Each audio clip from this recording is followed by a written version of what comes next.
Quando João Batista viu Jesus no horizonte, ele disse: Eis o Cordeiro de Deus. O que ele quis dizer com isso? É o que vamos descobrir no vídeo de hoje. Olá, família, tudo bem com vocês? Esse já é o nosso quarto episódio sobre a revelação de Cristo.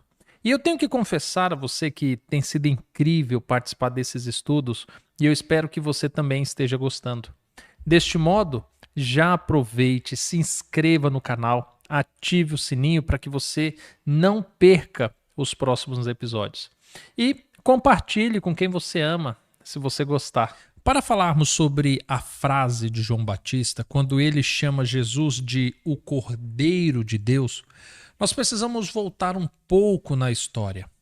Quando Deus criou o mundo e vimos que foi por meio de Cristo, um jardim foi criado para que Adão e Eva habitassem. Nesse jardim, uma árvore foi posta no meio dele, uma árvore que traria conhecimento do bem e do mal à humanidade, porém com um alto preço. Pois se o homem comesse de seu fruto, o tempo de vida lhe seria reduzido, o homem conheceria a morte e tiraria de Deus o domínio de sua vida. E tudo isso porque houve um anjo, criado perfeito, que em seu coração se achou iniquidade, que quis assentar-se em um trono semelhante a Deus e que acusou Deus de tirania, que seu governo era injusto e que Cristo era indigno de seu posto. A árvore era o símbolo de decisão do homem. Se não tocasse em seu fruto, então estaria confiando no juízo de Deus. Se tocasse e comesse do fruto, então estaria querendo a proposta de ser igual a Deus. Como diz o texto em Gênesis: Então a serpente disse à mulher: Certamente não morrereis, porque Deus sabe que no dia em que dele comerdes se abrirão os vossos olhos e sereis como Deus, conhecendo o bem e o mal. Gênesis 3, versos 4 e 5. O homem comeu do fruto e naquele momento Deus perdia a sua criação, pois aqueles a quem Deus os fez a sua imagem e semelhança escolheram a rebeldia, a morte e o engano. Mas Deus tinha um plano. Havia um cordeiro para ser morto antes mesmo da fundação do mundo. Mas o que tem o cordeiro a ver com isso? Como a morte de um cordeiro poderia mudar a decisão da humanidade? Como a morte de um cordeiro poderia perdoar os pecados de uma pessoa? Logo após comerem do fruto, Adão e Eva perceberam que estavam nus. A palavra de Deus se cumpriu. Conheceram o mal, a vergonha e o medo foi descoberto. A nudez se apresentou como uma vulnerabilidade, uma fraqueza, uma vergonha. E logo buscaram recursos para resolverem esse problema. Folhas de figueira foi a solução. Cozeram as folhas e se cobriram. Com elas tentaram cobrir sua nudez, mas essa ideia não estava dando certo. As folhas trazem coceira, não permitem se modelarem ao corpo, perecem rapidamente e logo a nudez estaria exposta novamente. E para piorar a situação deles, chegou o entardecer e Jesus veio visitá-los na viração do dia e ao ouvirem a voz de Cristo, se esconderam. Jesus, a revelação do Deus invisível, chamou por eles e ao perceberem que estavam escondidos, questionou: Por que se esconderam? Tivemos medo, disse Adão. Medo era algo que eles não conheciam. Estar face a face com Cristo era um momento de alegria, de maior prazer em todo dia. Cristo era o Deus que os visitava, que conversava, sorriam juntos e nesse dia tiveram medo, vergonha e se esconderam. Na sua onisciência era sabido que a árvore havia sido tocada. Agora restava apenas a execução da sentença, a morte. Mas o que é morte? Assim como o medo e a vergonha, eles não sabiam o que era a morte. A morte é o fim da vida, o término do tempo que Deus concede a cada ser humano. É o retorno do fôlego de vida a Deus e do corpo para o pó da terra. Na morte não existe pensamento, não existe dor, não existe lembranças, não existe esperança, não existe frio nem calor. Tudo simplesmente acaba. Para seres criados, para serem eternos, a morte é algo incompreensível. E até mesmo para nós nos dias de hoje. Deus colocou a eternidade em nosso coração e não compreendemos como pode existir a morte. Alguns acreditam que ao morrer ainda existe vida por meio do espírito. Outros dizem que ao morrer o espírito vai ao céu, outros que vão ao inferno. Em todo caso, creem que a morte não encerra a vida. Não entendem. O ciclo da vida de um ser humano, destinado à morte, se tornou um castigo. A mulher teria dores no melhor momento da sua vida, no parto. Suas vontades seriam submetidas ao seu marido, que agora dominaria sobre ela. Para o homem, sofreria durante toda a sua vida para sobreviver. Suaria muito para obter o seu alimento. Espinhos e ervas daninhas nasceriam onde só havia frutos, grãos e cereais. E ainda tinha um outro problema: suas vestes. Naquele momento, Cristo apresentou a eles o bem, a misericórdia e a oportunidade de mudar os seus destinos. Mas haveria necessidade de confiar em suas vidas nele. O cordeiro apareceu na história. Pele de cordeiro se transformou nas vestes do homem pecador. O sangue cobriu as suas vergonhas e a nudez. E naquele momento Deus ofereceu ao homem a oportunidade para a resolução de seus problemas. Adão e Eva, vestidos com a pele do cordeiro, foram expulsos do jardim. Uma terra deveria ser cultivada, plantada e colhida para que tivessem alimentos. Conheceram a dor da morte ao verem seu filho ser morto, por ser invejado pelo próprio irmão. Adão e Eva conheceram a dor que Deus sentiu ao verem Caim, seu filho, matarem Abel. Também seu filho, porque houve em seu coração o início da maldade. Assim como houve com Lúcifer, criado por Deus, que se levantou contra Cristo, seu filho, e o matou por uma iniquidade que surgiu em seu coração. O destino de Adão e Eva estava traçado. Conheceram a velhice, a dor, a tristeza, a morte, o mal. Mas Deus ofereceu a eles a sua misericórdia, uma oportunidade. Tudo poderia ser diferente, existia uma solução. Havia um cordeiro na história. Ao longo da história, no passado, o cordeiro cumpriu seu papel revelador. Quando chegou em um tempo determinado, Caim e Abel apresentaram ofertas ao Senhor. Caim apresentou o melhor de suas frutas, enquanto Abel apresentou um sacrifício de cordeiros. Deus se agradou desse sacrifício. Havia um simbolismo que Caim ainda não compreendia. Por causa do cordeiro sacrificado, Abel perdeu a sua vida. Foi perseguido pelo próprio irmão e morto por ele. Alguns anos depois, outro cordeiro aparece na história com outra grande revelação de Cristo. Deus havia pedido a Abraão que sacrificasse o seu filho a ele, como um sinal de fé e confiança em Deus. E disse: toma agora o teu filho, o teu único filho, Isaque, a quem amas, e vai-te à terra de Moriá, e oferece-o ali em holocausto sobre uma das montanhas que eu te direi. Gênesis 22, verso 2. Esse pedido de Deus era especial. Deus não tinha o interesse em fazer Abraão pecar matando o seu próprio filho. Muito menos era esse pedido sórdido da parte de Deus. Na verdade, quando Deus fez com Abraão uma aliança de que todas as nações seriam benditas por causa dele, é por causa dele viria a revelação de Jesus. Jesus seria da sua descendência, mas ainda demoraria muitos anos para que ele fosse revelado a toda a humanidade.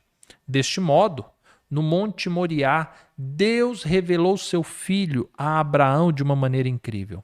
O próprio Jesus deu testemunho disso quando ele afirmou: Abraão, vosso pai, exultou por ver o meu dia, e viu, e alegrou-se.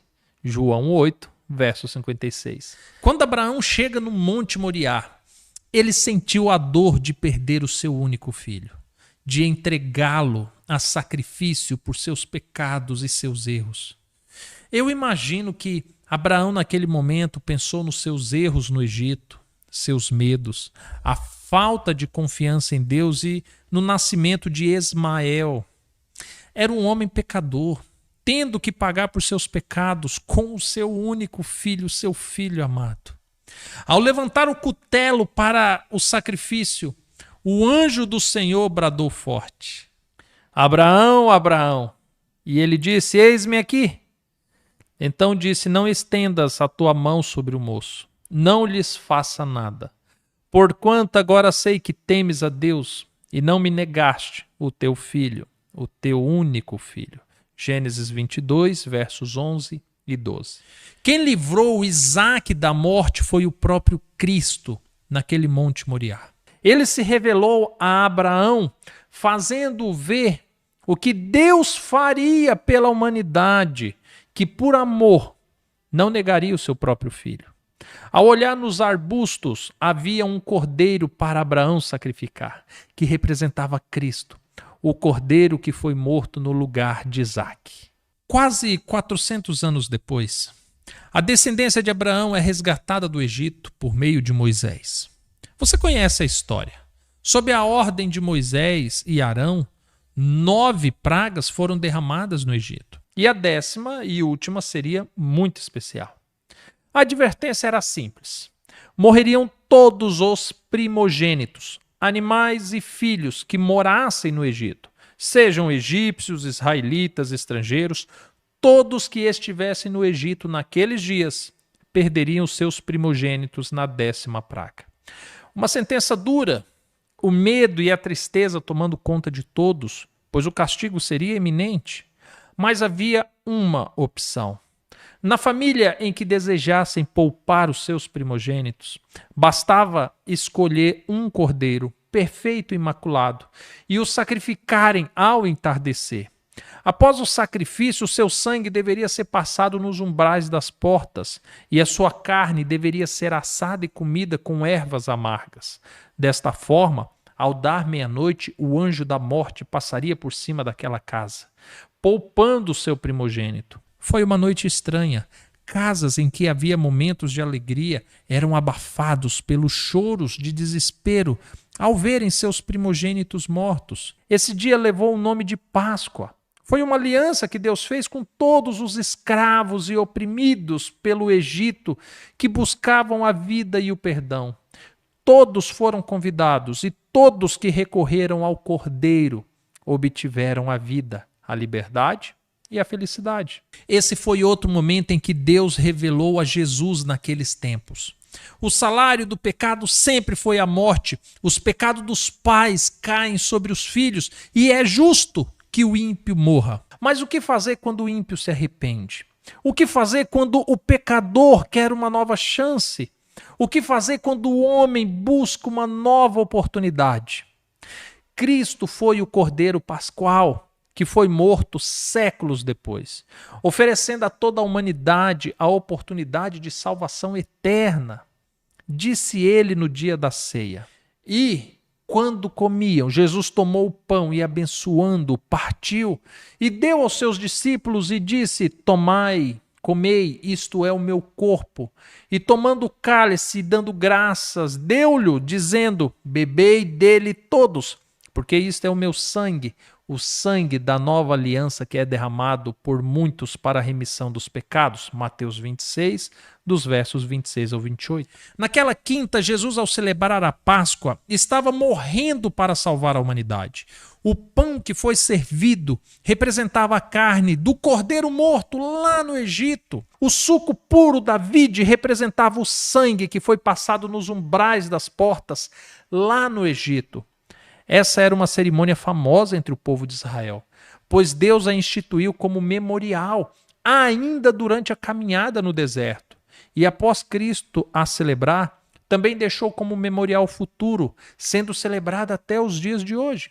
A Páscoa era celebrada todo ano, mais precisamente todo dia 14 do primeiro mês. Ao final do dia, o povo de Israel deveria celebrar a Páscoa. Porém, no primeiro mês, aos 14 dias do mês, é a Páscoa do Senhor. Números 28, verso 16. Como a Páscoa era celebrada sempre no dia 14, havia anos em que essa data era em uma terça, outro ano em uma segunda. Nos dias de Cristo, a Páscoa caiu em uma quinta. Sabe, existem algumas pessoas que contestam o dia que Cristo celebrou a Páscoa, mas entenda que é simples a compreensão. Após a festa da Páscoa, no dia 14, havia o início de outra festa, chamada Pães Asmos, que começava no dia 15 e durava 7 dias. E aos 15 dias deste mês é a festa dos pães ázimos do Senhor. 7 dias comereis pães sem fermento.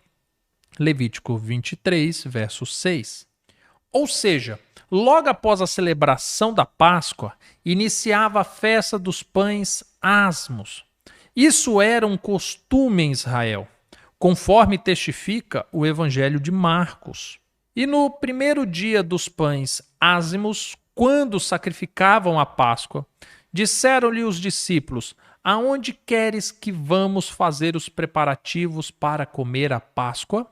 Marcos 14, verso 12. Na quinta, Jesus celebrou a Páscoa ao entardecer. Durante a madrugada de quinta para sexta, Cristo foi preso. Na sexta tarde, no horário do sacrifício da tarde no santuário, Cristo foi morto. No sábado, passou na sepultura e no domingo pela manhã ressuscitou.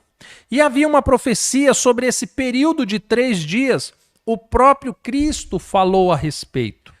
Pois, como Jonas esteve 3 dias e 3 noites no ventre da baleia, assim estará o Filho do Homem 3 dias e 3 noites do seio da terra. Mateus 12, verso 40.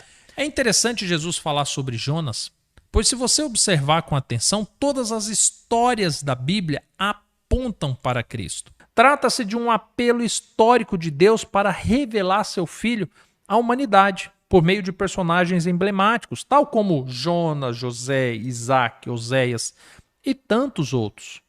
A Páscoa foi um símbolo muito importante para revelar a Jesus, mas era uma celebração pontual, apenas uma vez por ano. E como ficariam aqueles que precisassem do cordeiro antes da festa? No santuário que Moisés construiu, Deus instituiu 2 horários diários para que os cordeiros fossem mortos, pela manhã e pela tarde. Deste modo, todos que cometessem um pecado deveriam pegar um cordeiro e levar até o sacerdote. Chegando lá, deveriam confessar o seu pecado sobre o cordeiro.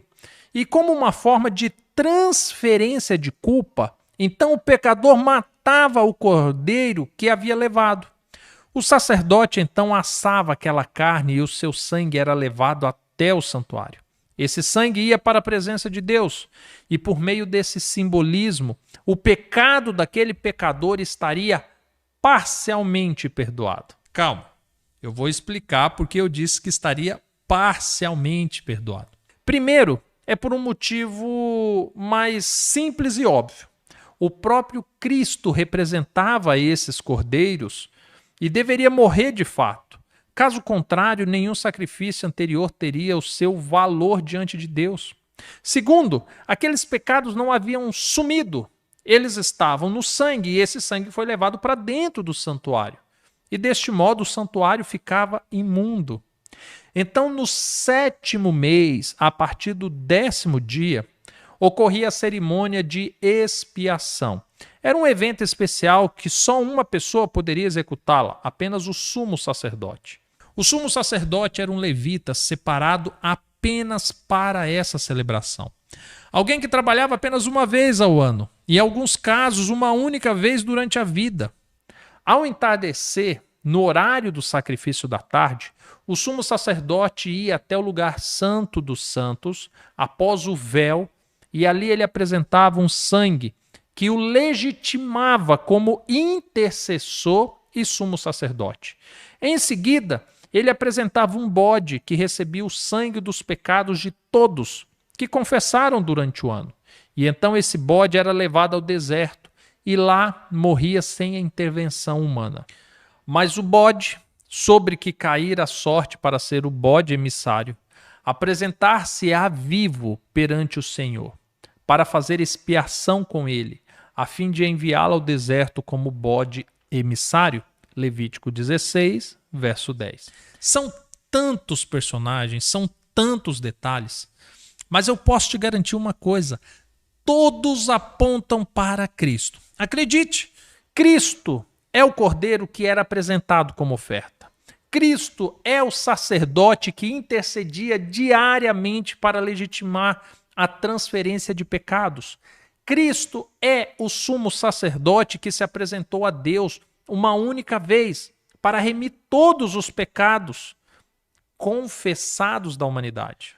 Porque nos convinha tal sumo sacerdote, santo, inocente, imaculado, separado dos pecadores e feito mais sublime do que os céus, que não necessitasse, como os sumos sacerdotes, de oferecer cada dia sacrifícios, primeiramente por seus próprios pecados e depois pelo do povo, porque isto fez Jesus uma vez, oferecendo a si mesmo.